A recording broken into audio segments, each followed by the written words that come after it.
Welcome, Army fans, to this very late night edition of your GoBlackKnights.com wrap up from the Radiance Technologies Independence Bowl post-game analysis. Army 27, Louisiana Tech 6.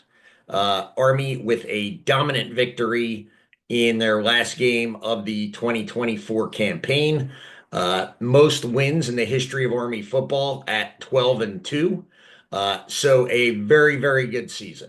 Right? Nobody's going to call it great because of the loss to Navy. We'll wrap that up, as we reflect and look back on the season at the very end of this analysis. Not a lot of analysis. It was a dominating performance by Army against an outmatched Louisiana Tech team. Louisiana Tech finished the season 5-8 after tonight's loss. And they had 18 players hit the portal. I think True Edwards, their leading receiver, also hit the portal, but he played in the game, so that was good. So I mean, Army dominated right from the opening whistle.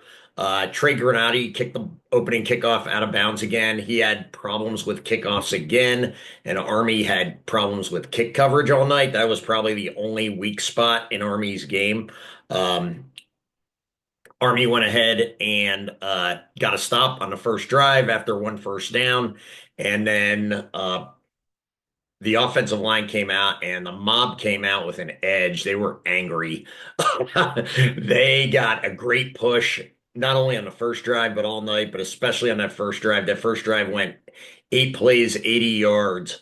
And Hayden Reed did a really nice job, filling in and stepping up to become the starting B-back, really the number one option at B-back. Jake Rendita had a good game.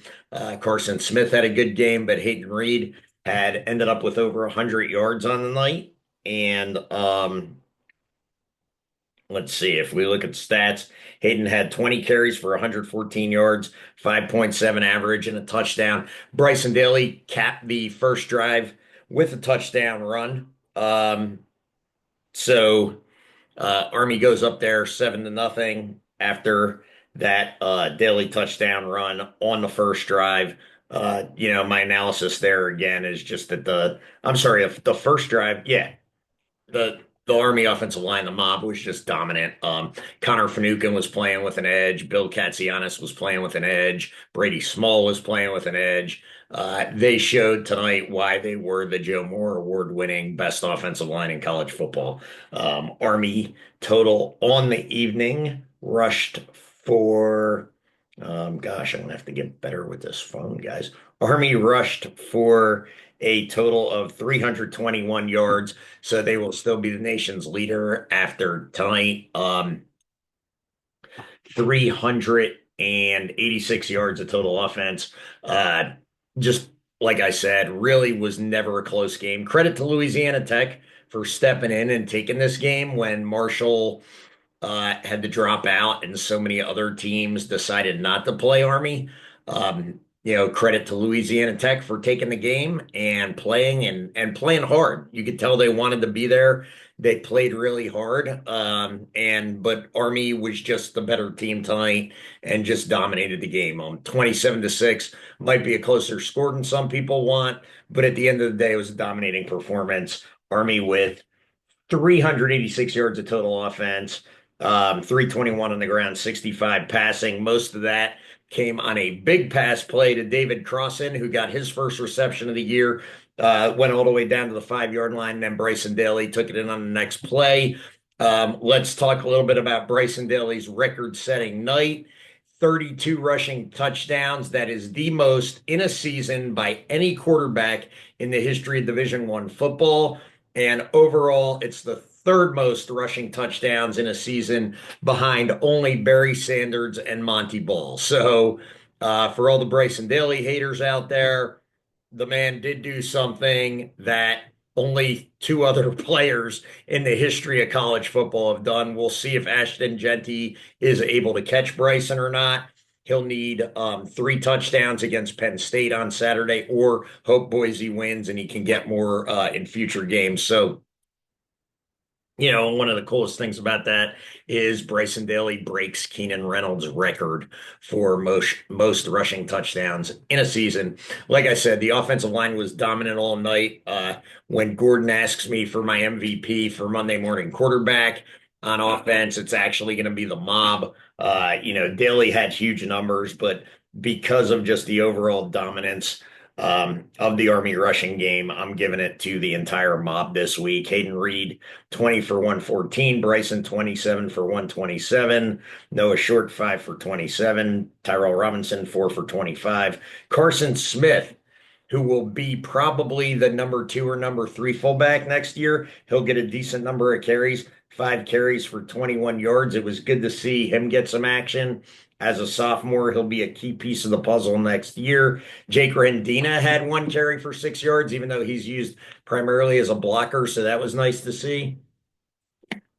But I think in Hayden Reed, we really have something there. I think he'll be the feature back next year in the offense as probably the number one B back. And with not having a quarterback who will be as strong of a power runner, obviously, as Bryson was, this may be Hayden Reed's team on offense. Obviously, we'll need contributions from Noah Short. Need contributions from Dwayne Coleman or whoever the starting quarterback is next year. Well, we can talk about next year. You know, I I think partly because of what happened in the Navy game, maybe, but what Bryson Daly did was absolutely historic. People shouldn't sell it short. It was one of the greatest seasons any rushing quarterback has had in the history of football. It was one of the greatest seasons any Army quarterback has had in the history of Army's program. If you look at Army's Heisman Trophy winners, none of them were quarterbacks. So Daly did finish sixth in the Heisman voting. He was a finalist for a number of other awards. I get that he's relatively one-dimensional as a player, but when you look at what he did this year, it is historic. It does deserve recognition. He got 12 wins. He won a conference championship, and he rushed for 32 touchdowns. So that says something. He also picked up, I believe, his 12th 100-yard rushing game tonight. I believe the only games he didn't rush for 100 were Navy and Lehigh, surprisingly enough. The Lehigh game to open the season. Oh, and he didn't play against Air Force. So 11 100-yard rushing games for Bryson Daly. Had he played against Air Force, would have been really interesting to see where his total rushing touchdowns would have ended up. He probably would have passed Monty Ball. Don't think he would have caught Sanders, but pretty impressive nonetheless. Let's put a cap on this season. As we look, oh, you know what? I didn't even talk about the defense tonight. The defense played awesome all night long. Granted, they were playing against a not amazing, super talented offense, but they only gave up 6 points, held Louisiana Tech out of the end zone all night. Gave up in terms of total yardage, gave up only 218 total yards. So that was really good. 169 passing, 49 rushing, which I thought was really good. Louisiana Tech only had 1 yard rushing the first half, but really sold out and committed to running the ball in the second half. And Army still held them to 48 yards rushing in the second half. So really good job there. Turnover battle was even tonight. Army owned time of possession, 40 minutes to 19 minutes. Had a huge 21 play scoring drive in the second quarter that tied their scoring drive for most number of plays that they got against North Texas. That started, I believe, with 12:45 or 14:45 left in the second quarter and went all the way past the 2-minute timeout in the second quarter. So amazing drive there for Army, and again, just shows the dominant performance of the offense and the mob. Let's see. In addition to that, defensively, like I said, they got the one turnover interception on fourth down in the end zone by Jaden Mays. So great job there. Defense really, Deshauntes Gray had a really good game on the D line. Trey Sophia, those guys ran a number of stunts and put Louisiana Tech's quarterback Bullock under pressure all night long. Trying to see if I have stats on sacks. I don't, unfortunately. Maybe individually in the box score, we've got something. Let me look. Um, yeah, let's see. Caleb Fortner had a sack. Deshauntes Gray had a sack. Those were the only two sacks, but seemed like their quarterback was under a lot of duress. D. Domenico had half a tackle for loss. Justin Weaver had a tackle for loss. Um, let's see. Caleb Fortner led the team in tackles with seven. No surprise there. We did see Andon Thomas leave the game with an injury. Not sure what that was. Don't want to speculate on it, but Brett Jordan did a nice job filling in for Andon in relief. Trey Granati missed only his second field goal of the season.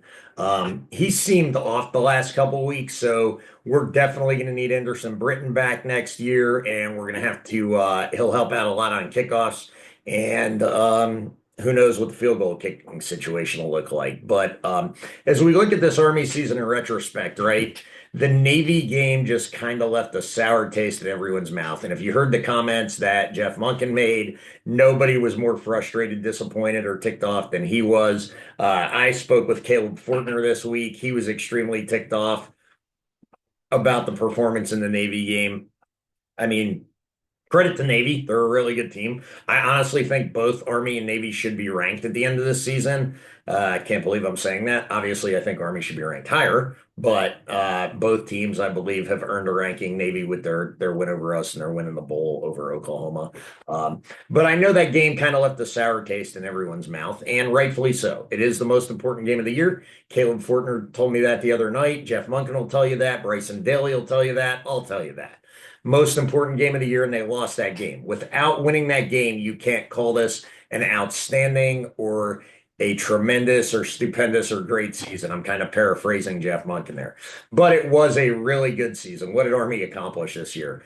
12 wins, most in program history, first conference championship, their first year in the AAC, obviously the first in conference history or first in program history. Bryson Daily, we talked about his season, sixth in the Heisman voting, 32 rushing touchdowns. Phenomenal season there.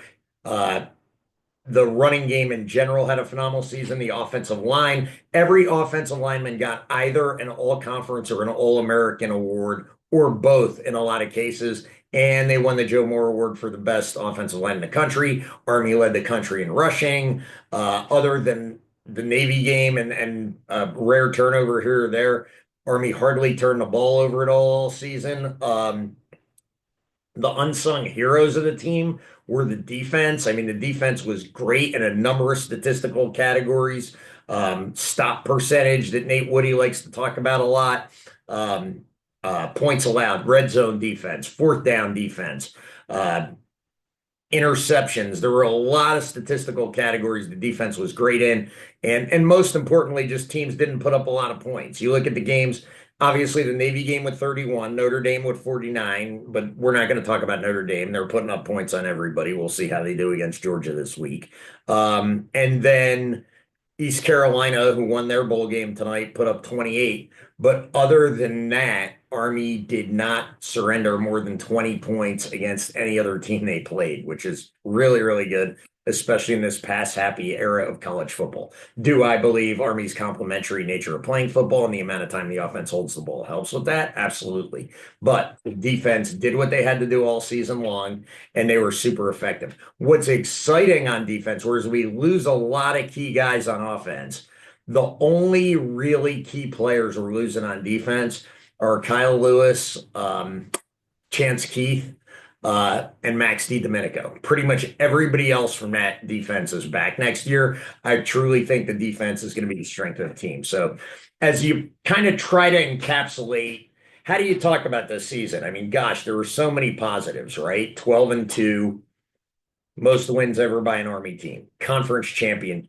dominated Tulane in the conference championship game. Undefeated at Mikey. Only losses were to Navy and Notre Dame. Phenomenal season when you look at it. Without the CIC trophy and without the win over Navy, as a West Point fan, as an Army fan, you can't truly say the season was awesome, right? So, how do we put this into context? I was thinking about this week. And maybe the best analogy I can think of in sports. I would love to see you guys in the comments or on the 12th night page. Give me your analogy or how you would wrap this season up. I think to say the season was a failure because we lost the Navy is extremely one-sided, short-sighted, and dumb and not accurate. To call the season phenomenal discounts the loss to Navy and is also not accurate in my opinion. So I think all of us as West Point grads and Army fans are trying to figure out how to come to grips with this season and everything it was, and then what happened on December 14th. Um, so as I was thinking about it, if you go back to the Miracle on Ice, the 1980 Olympic U.S. hockey team that, of course, defeated the Soviets in the semifinals, defeated the Soviet Union 4-3, and the Soviets had the greatest hockey team of all time. And of course, that's why they called it the Miracle on Ice.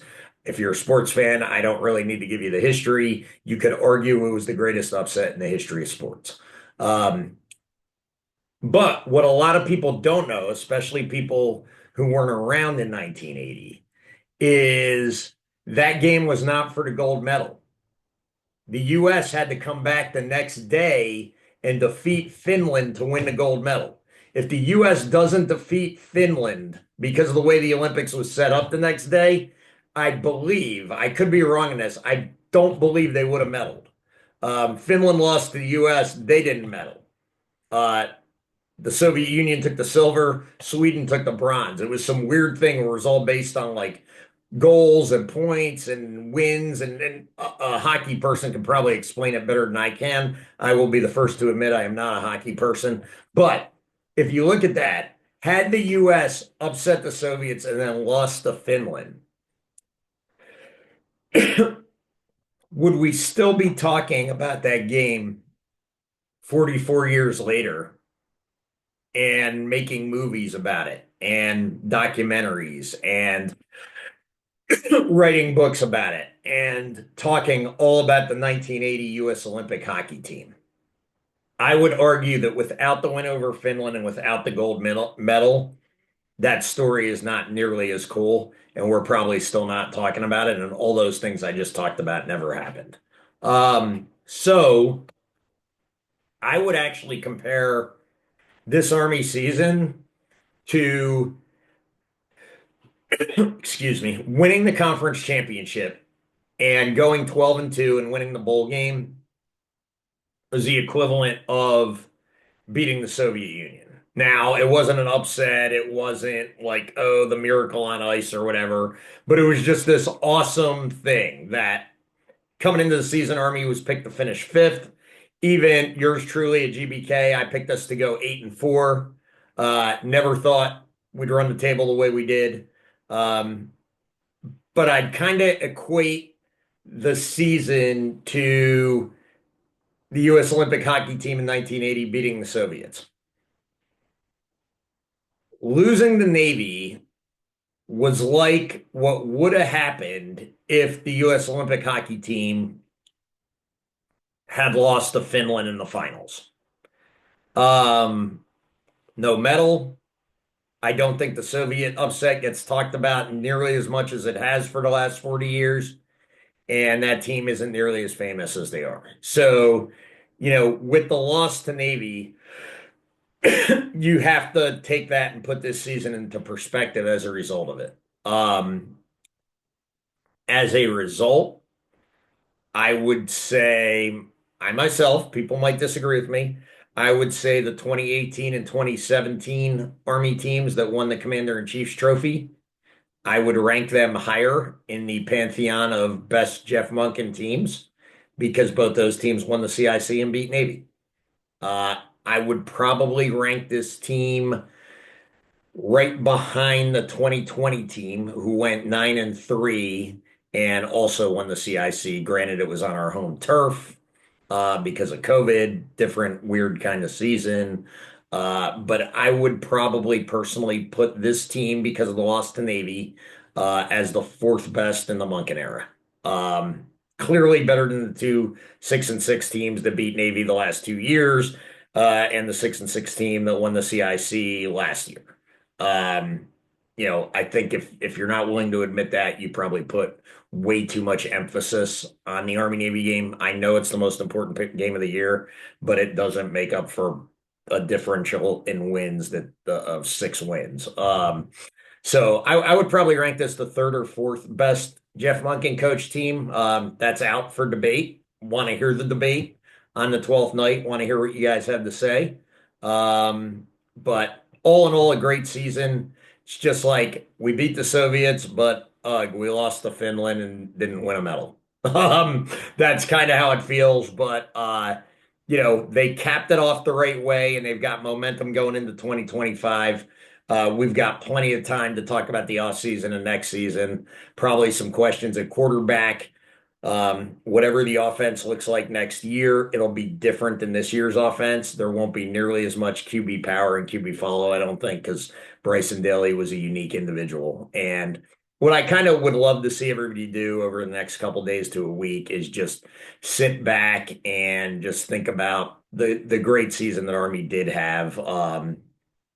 Correction, a really good season that Army did have, and the 12 wins and the conference championship. And what this really what it's about is what this group of senior leaders brought to the program. They said the only team that's won more games in since last November 1st, the only team with a better record than Army is Oregon.